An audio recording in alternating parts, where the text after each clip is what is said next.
Hello, it's Lance the Hot Tub Wizard, and show you how to feed the cable for your ACE saltwater cell. Easiest method: tie a string to the end as shown in this picture, and this is on the bottom side. Tape it up so everything is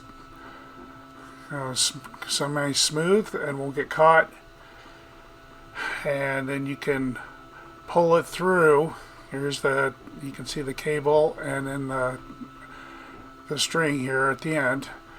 You can also fold your wires over the cable. Our cable is a little bit stiffer than the factory one, so it's going to push through a little easier, and you can feed it through. And this usually works as long as you don't have any kinks in the system.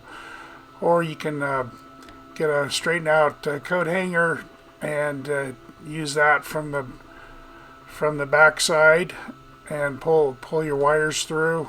Just fold them or kind of catch them on the hook and tape it up.